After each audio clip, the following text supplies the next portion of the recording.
My family loved to joke that I was the medical school dropout. I stayed silent at my brother's big hospital ceremony, until the chief of surgery walked over, smiled, and said, "Professor of Neurosurgery, you made it." The whole room went silent as my dad's smug grin completely shattered. Full story, #Reddit stories, #storytime, #Redditreadings, #Ida, #AdaReddit. They called me the family disappointment, the medical school dropout, a stain on our prestigious legacy. But then, in the most public way possible, at my brother's moment of glory, a single sentence shattered their entire perception of me, and my father's smug grin absolutely crumbled. My name is Alex Miller, and for years, my family genuinely believed I was a medical school washout. I was 35, standing in civilian clothes at the back of my younger brother Ben's residency commencement ceremony, practically invisible. The irony? It was so thick you could choke on it. See, I wasn't a dropout. I was, and still am, a professor of neurosurgery, heading a top-secret research division. My work was so cutting-edge, so sensitive, it demanded absolute discretion. Growing up in our family, medical excellence wasn't just encouraged, it was a law. My father, Dr. Robert Miller, was a renowned cardiovascular surgeon. Our home was filled with medical journals, awards, the hushed reverence for his life-saving work. Dinner conversations weren't about school or friends, they were complex case studies and groundbreaking research. His authoritative voice would fill the dining room, eyes alight with pride as Ben, my younger brother, hung on his every word. I listened, equally fascinated, but my enthusiasm? It never seemed to land the same way. "Alex has a brilliant mind," my father would tell his medical colleagues, "but she lacks the focus for clinical practice." That assessment, it stung deep. All I'd ever dreamed of was following in his footsteps.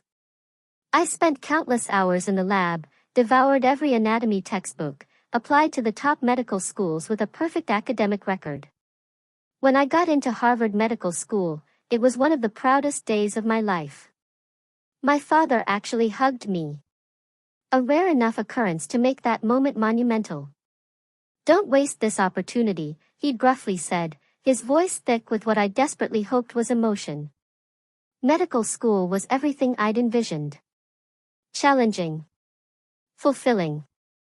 And I excelled, especially in neuroanatomy and experimental surgical techniques. What my family never knew was that during my third year, a team from the secret Blackwell Institute for Advanced Neurological Research quietly approached me. They'd noticed my unique aptitude for complex problem-solving and my innovative approach to neural pathways. They offered me a position in a highly classified program, requiring immediate transition and absolute secrecy. The program demanded a cover story, and they suggested the simplest one: I dropped out of medical school. It was believable enough, many talented students didn't make it through the grueling demands, and it would draw minimal attention. I agreed, believing my family would eventually learn the truth when my assignments allowed. I couldn't have been more wrong. "I just don't understand how you could throw it all away," my mother, Martha, said during my first visit home after the supposed dropout. Her disappointment manifested in tight lips and averted eyes.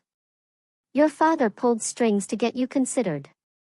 "I didn't ask him to," I replied, my voice quiet, the classified nature of my new position sealing my lips from sharing anything meaningful. My father was even worse. He didn't rage. He didn't lecture. He simply stopped talking about me. When relatives asked about his children, he'd light up discussing Ben's accomplishments in his prestigious residency, where he was now following the traditional path I'd supposedly abandoned, and then change the subject the moment my name came up. Thanksgiving dinners became exercises in pure endurance. "Ben's been selected for chief resident at Massachusetts General," my father would announce, carving the roast with precision. "Top of his class." "We're so proud," my mother would add, her hand resting on Ben's shoulder, her eyes sliding right past me. "It's comforting when your children find their purpose." My cousin Chloe, always tactless, once asked directly across the table, "So, Alex, are you still working that administrative job at the pharmacy?" This was the cover story I maintained, a boring corporate position designed to discourage further questions. "Yes," I answered, swallowing both the lie and my pride. "Still there. Good benefits." "I guess," she replied with a thin smile that conveyed volumes about her assessment of my life choices. Meanwhile, my actual career was advancing at an extraordinary pace.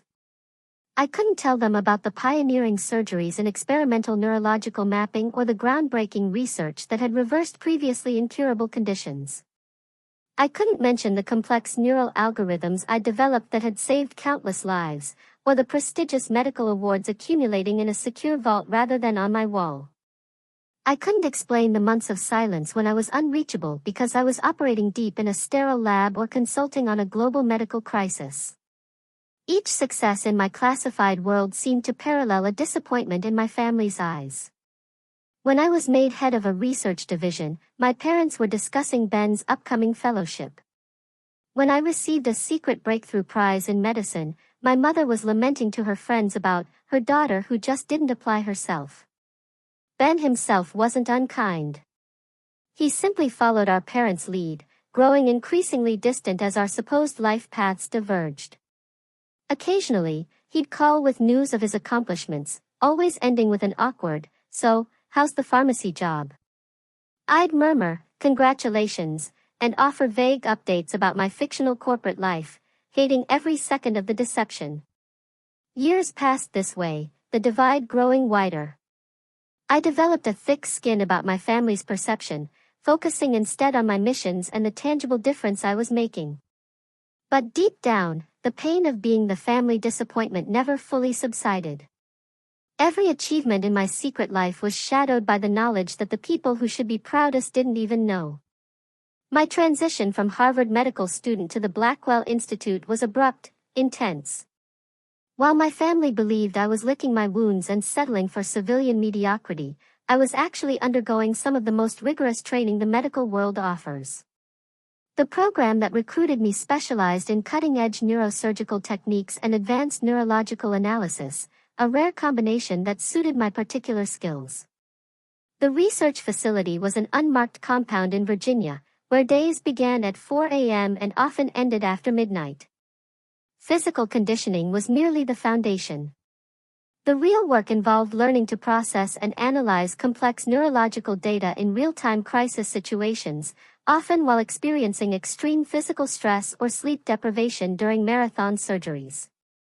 Miller, your mind works differently. My mentor, Dr. Lena Hansen, noted after I solved a particularly complex neural pathway simulation. "You see patterns where others see chaos." This aptitude accelerated my progress. While most trainees required 18 months, I finished in 11. My first assignment came immediately, a high-stakes neurological intervention in Eastern Europe, where a new aggressive neurodegenerative disease was creating alarming ripple effects. Professor David Chin became my mentor during this period, a pioneering figure in reconstructive neurosurgery. She recognized something in me that reminded her of herself. "The traditional medical system isn't built for us," she told me frankly during a debriefing. "But that's precisely why we succeed in it. We approach problems from angles others don't consider." Under her guidance, I learned to navigate not just the operational challenges, but also the unique difficulties of being a woman in this elite space. She taught me to use others' underestimation as an advantage, to speak with quiet authority rather than volume, and to build networks of trust that transcended the usual medical hierarchies. By my 4th year, I had been promoted twice and led my own neurosurgical research team in projects spanning 3 continents. My specialty became extracting critical neurological data and performing advanced procedures in environments where traditional medical resources couldn't operate. One particular mission in Syria resulted in a new surgical technique that prevented widespread neurological damage in victims of chemical attacks. The classified commendation cited my exceptional judgment under extreme pressure and innovative surgical approach. Yet, each time I received recognition within my classified world, the contrast with my family life became more painful. I attended awards ceremonies alone, watching other doctors embrace their proud families. I celebrated promotions with colleagues who knew only pieces of my story, never the full picture. And I continued to maintain my cover as an unremarkable corporate drone during increasingly infrequent family visits. "Congratulations on your promotion to assistant manager at the pharmacy," my mother said during one phone call, clearly making an effort to show interest in what she believed was my career. I had just been promoted to associate professor after a successful life-saving neurosurgical procedure on a world leader. "Thanks, Mom," I replied, hating the deception. "It's just a small step up." The operational security requirements of my position meant maintaining absolute secrecy. Even as I rose to command larger research teams and more sensitive projects, my cover story remained in place.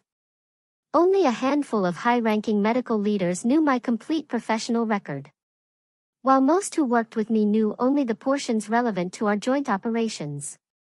By the time I reached the rank of professor of neurosurgery at age 34, an accomplishment that placed me among the youngest to achieve this distinction, I had led research and operations in over a dozen countries and saved countless lives through pioneering neurosurgical interventions.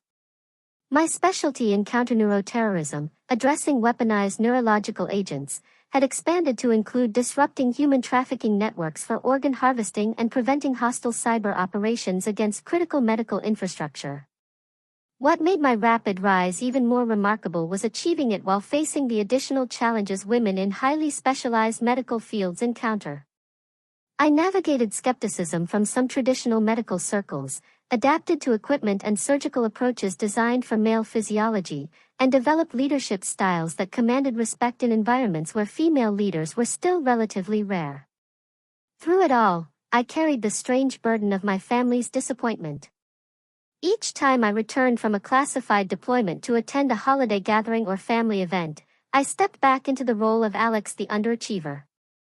I became adept at deflecting questions about my work with vague corporate jargon and redirecting conversations to Ben's increasingly impressive medical career.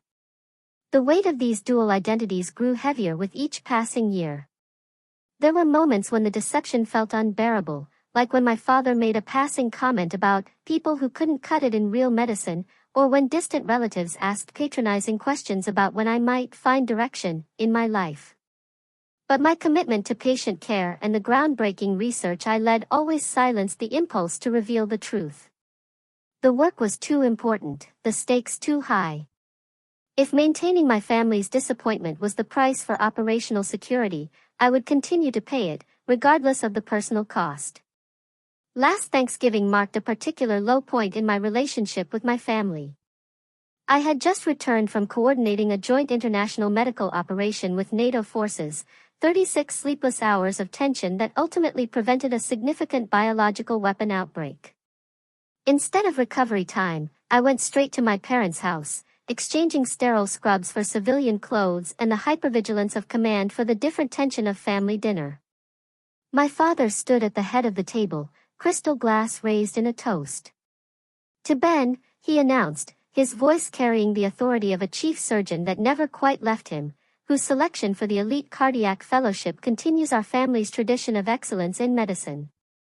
Everyone raised their glasses. My mother beamed with pride, her eyes glistening. "We couldn't be prouder," she added. I joined the toast, sincerely. Ben's accomplishment was significant, and despite our strained relationship, I respected his dedication. But as glasses clinked and congratulations flowed, my mother leaned toward her sister and whispered, just loudly enough for me to hear, "At least one of our children is making us proud." The comment sliced through me, despite years of developing thick skin. I excused myself to the kitchen, ostensibly to help with dessert, but really to compose myself. My cousin Chloe followed, cornering me by the refrigerator. "So, still pushing pills at that pharmacy?" she asked, sipping her wine with an air of superiority. Chloe had recently been promoted at her law firm and never missed an opportunity to highlight the contrast in our careers. "Something like that," I replied, focusing on arranging pie slices rather than meeting her gaze. You know, my firm has an opening in our administrative department, she offered with faux generosity. Probably pays better than what you're making. I could put in a word. I thanked her politely, while imagining how she might react if she knew I just briefed the World Health Organization the previous week. The dinner conversation shifted to a recent medical breakthrough that had made national news, a complex neurological case I had actually helped coordinate from the research side. I sat silently as my father and uncle analyzed what little information had been released to the public, both confidently incorrect about how the diagnosis had been reached. If they'd considered the apparent protein markers earlier, my father declared with authority, they could have avoided that initial misdiagnosis. I took a long sip of water, knowing the protein markers had been deliberately withheld due to classified research I'd personally verified about an experimental treatment. The urge to correct him burned in my throat, but I swallowed it with my water. After dinner, Ben announced his engagement to his girlfriend, Amelia, a resident he'd met during his rotation. The family erupted in celebration. Champagne appeared, toasts multiplied, and my mother immediately began discussing wedding plans. In the midst of this joyful chaos, my secure phone vibrated with the pattern that indicated highest priority. I slipped away to the guest bedroom to check the message. Immediate travel orders. A situation had developed that required my specific neurological expertise. With a flight scheduled in 3 hours, I returned to the celebration, pulling Ben aside to offer genuine congratulations and explained that a work emergency required me to leave immediately. His face fell in disappointment, tinged with familiar judgment. Seriously, Alex, it's my engagement celebration. What kind of pharmacy emergency happens on Thanksgiving night?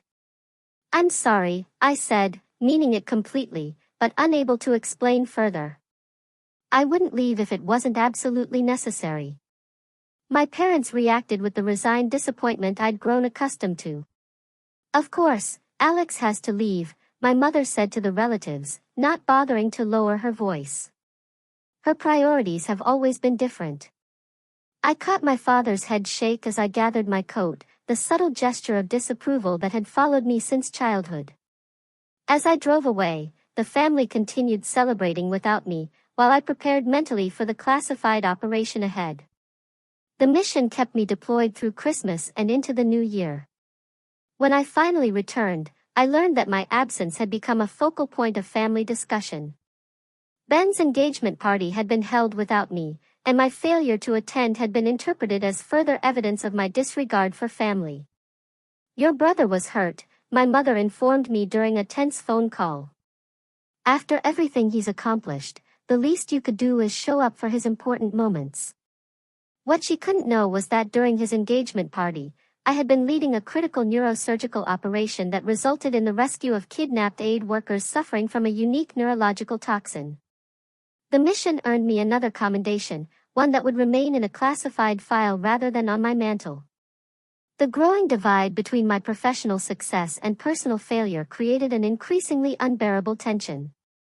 Each family interaction became more strained, each deception more painful.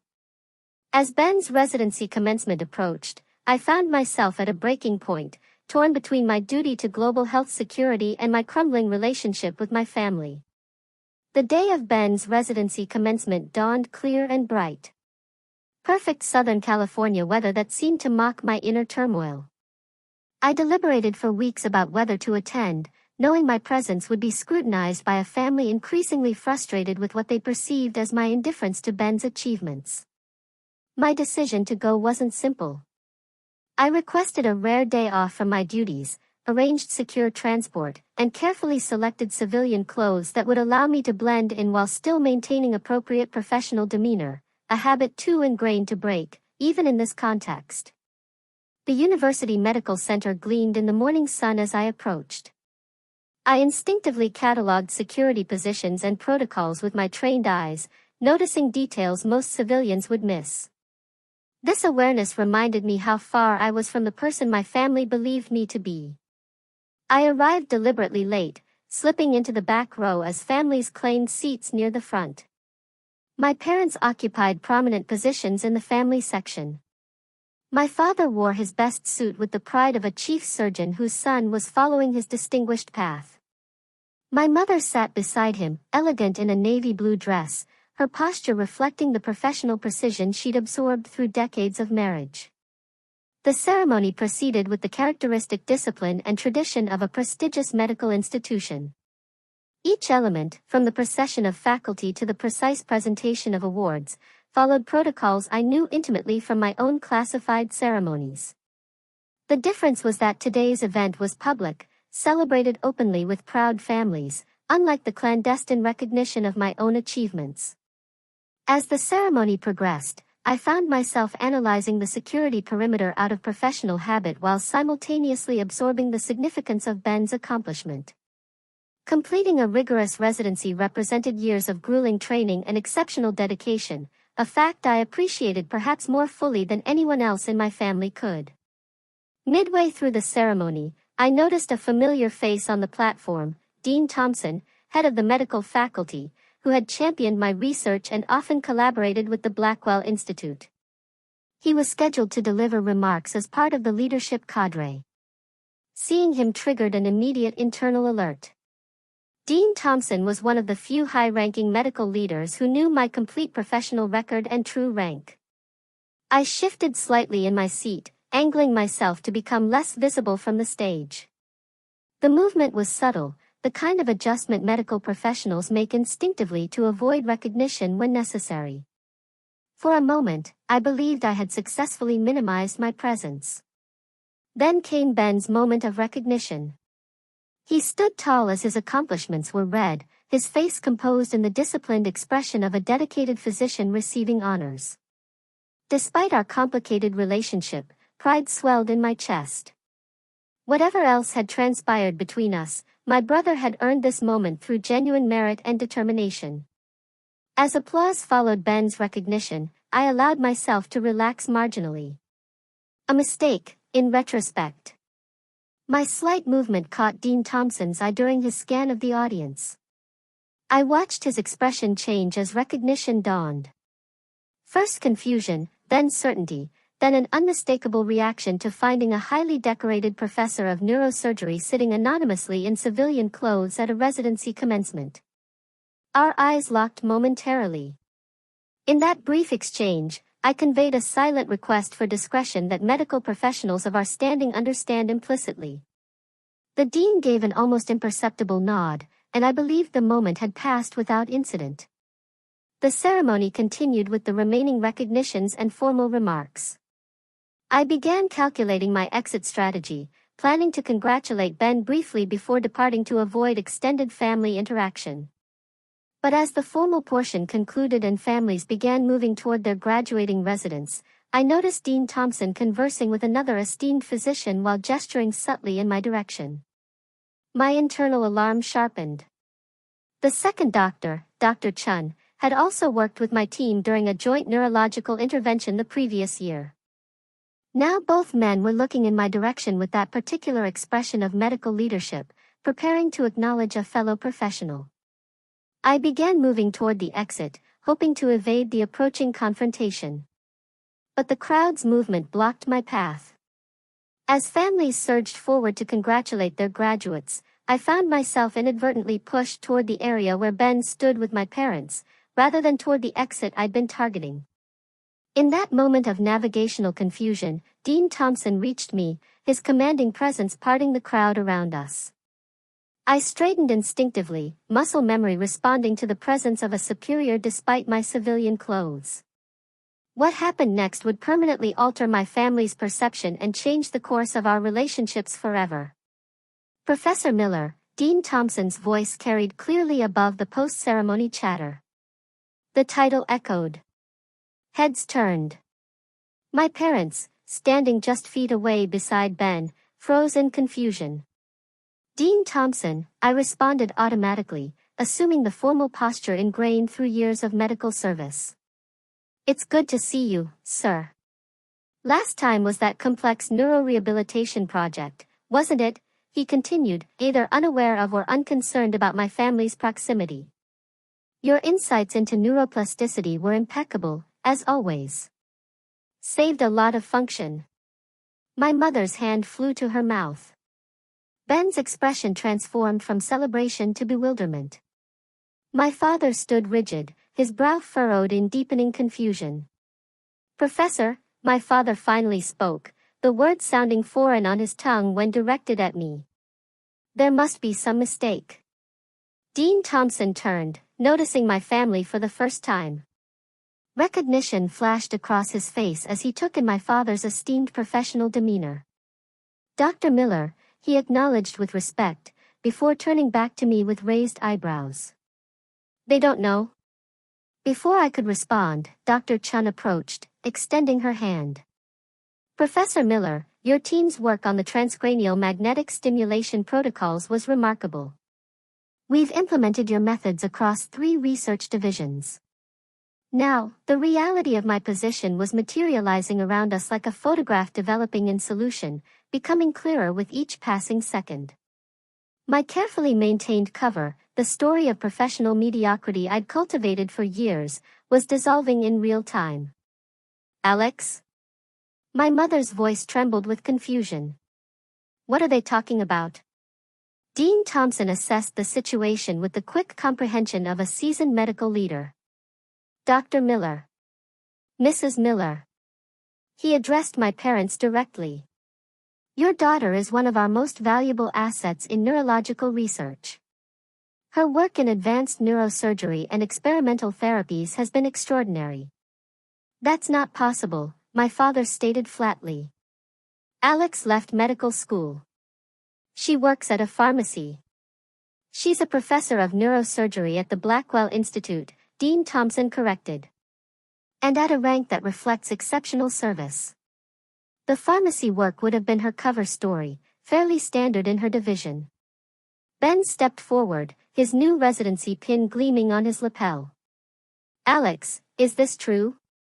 The moment of decision had arrived, without warning or preparation. Years of secrecy pressed against the sudden exposure, creating a disorienting pressure. But as I looked at my family's confused faces, I recognized that continuing the deception was no longer an option. Yes, I confirmed simply. It's true. My father's expression cycled through disbelief, confusion, and the beginning glimmers of reassessment. You're actually a professor of neurosurgery? At the Blackwell Institute, in the Advanced Neuroamputation Division, I specified, the words feeling strange after years of careful avoidance. I was recruited from Harvard Med directly into a classified research program. The dropout story was my cover. Other medical leaders who recognized me had begun to drift over, creating an impromptu gathering that made the revelation increasingly public. A leading neuroscientist from the Mayo Clinic nodded respectfully in my direction. Professor Miller's computational models changed our entire approach in the Alzheimer's intervention. My mother looked physically unsteady. All this time, when we thought. I couldn't tell you, I said quietly. Most of my work is classified at the highest levels. The cover story was a requirement, not a choice. Ben's expression had transformed completely, shifting from confusion to a growing understanding that only another medical professional could fully grasp. That's why you missed my engagement party. Coordinating a critical neurological intervention on a dignitary in Eastern Europe, I confirmed. Couldn't wait, and I couldn't explain. My father, ever the dedicated surgeon, had regained his composure and was processing the information with clinical precision. What's your research classification level? Higher than I can specify in this setting, I answered, the response itself confirming more than the words contained. Around us, the crowd continued to celebrate, largely oblivious to the family drama unfolding in our small circle. But within that circle, years of misperception were crumbling under the weight of revealed truth. Dean Thompson, sensing the personal nature of the moment, prepared to withdraw. Dr. Miller, you should be proud. Your daughter's professional record is exceptional. The details are classified, but the value is beyond question. He turned to me with a respectful nod. Professor, I'll see you at next month's Inter-Institute research briefing. As he departed, the protective barrier between my two worlds, the accomplished medical professional and the family disappointment, had been irrevocably breached. Standing before my family in civilian clothes, but now recognized as Professor Miller, I felt exposed in a way that countless high-stakes surgeries had never made me feel. "Why would you let us believe you'd failed?" my mother asked, hurt evident in her voice. "It wasn't about what you believed," I explained carefully. "It was about research security and patient privacy. The fewer people who knew, the safer the research and the people involved." My father, processing this revelation with decades of medical experience, was beginning to understand the magnitude of what had been hidden. To become a professor at your age, in neurosurgery. Ben, with his own medical training, was connecting dots fastest. Those unexplained absences, the vague explanations, that time you showed up at Christmas with what looked like surgical burn scars you claimed were from a kitchen accident. "Not a kitchen accident," I confirmed quietly. As reality settled around us, I watched my family recalibrating years of perceptions and judgments. The disappointment they had carried, and the disappointment I had endured, was transforming into something else entirely. Something yet undefined, but irrevocably changed. "We have a lot to talk about," my father said finally, his voice carrying the weight of a man discovering he had been wrong about a fundamental truth. "Yes," I agreed. "We do." The family dinner following Ben's ceremony took place at an upscale restaurant near the university. A celebration planned long before the day's revelations. What should have been exclusively focused on Ben's achievement had now become something else entirely, the first honest family gathering of my adult life. We sat at a private table, security conscious, even now. My father ordered wine with uncharacteristic generosity, perhaps recognizing that this conversation required social lubrication. Silence hung heavily as menus were studied with unusual intensity, everyone avoiding the elephant in the room until the waiter departed with our orders. "So," my father began, setting his water glass down with precision. "A professor?" It wasn't a question, but I nodded. "Confirmation." "That's remarkably fast advancement," he continued, the career surgeon in him automatically calculating the timeline, especially for someone in. He lowered his voice, "Neurosurgery."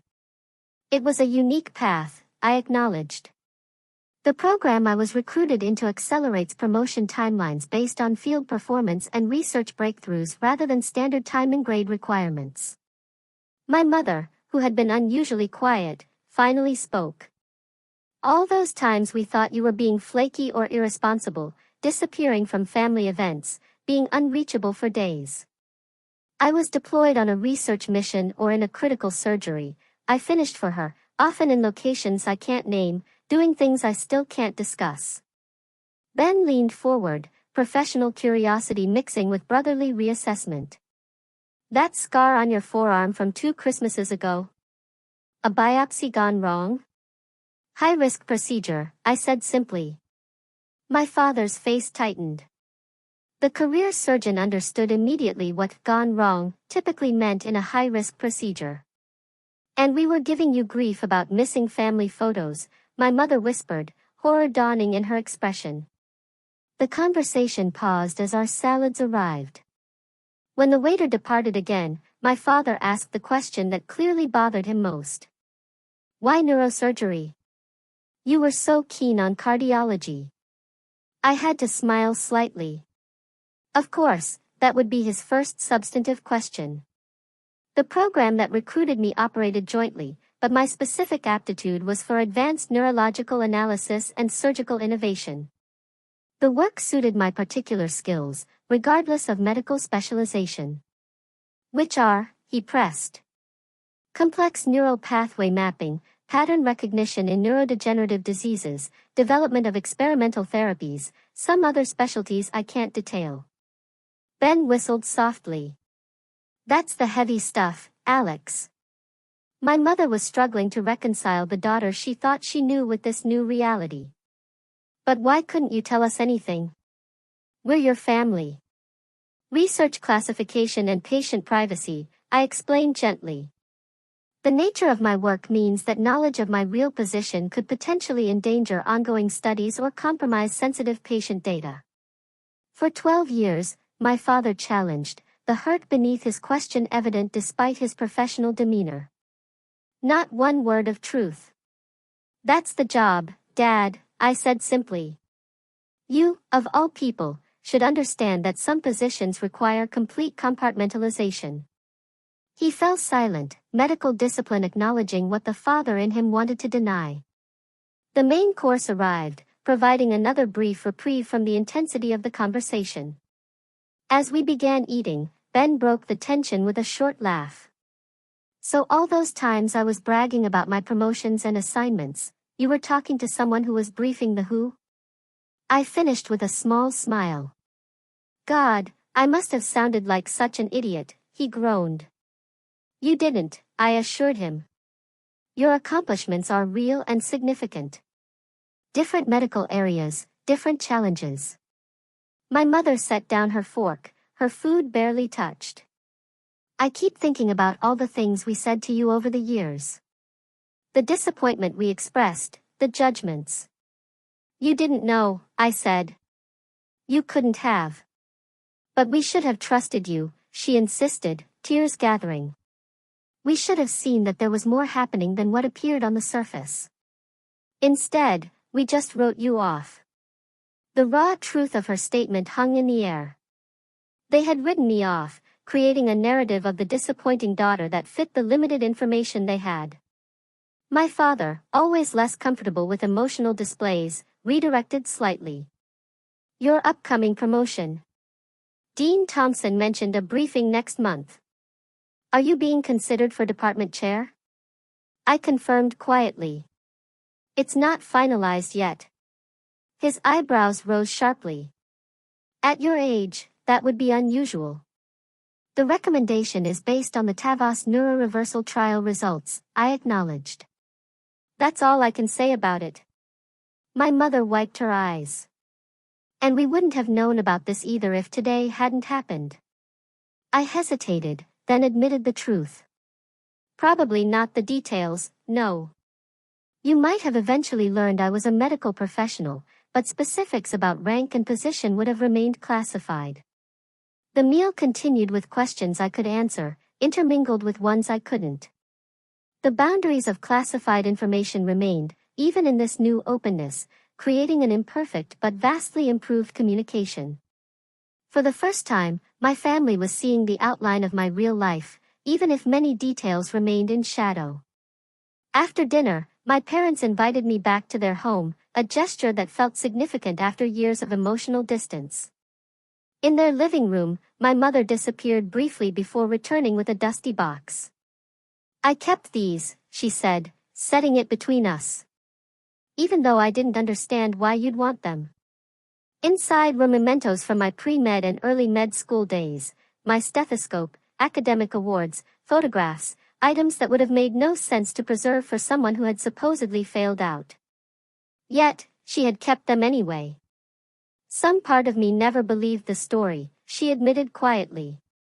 It didn't fit the daughter I raised, but I couldn't imagine an alternative explanation.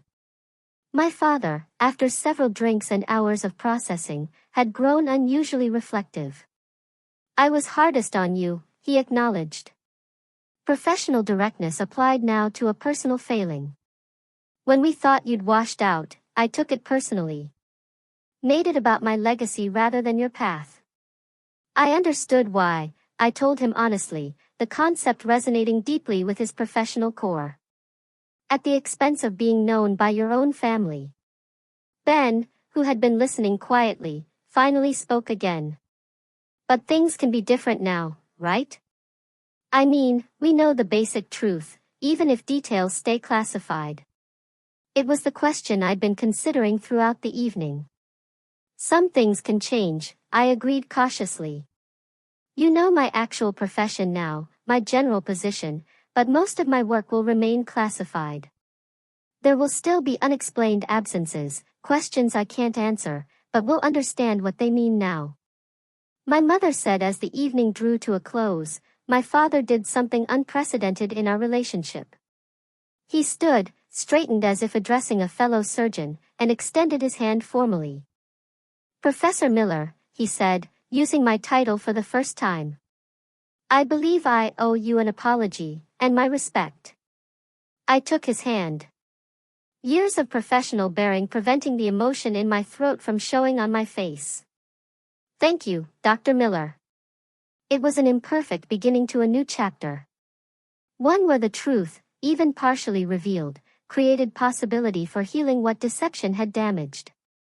As I left my parents' home that night, I carried both the continued weight of necessary secrets and the newfound lightness of being partially known by those who mattered most.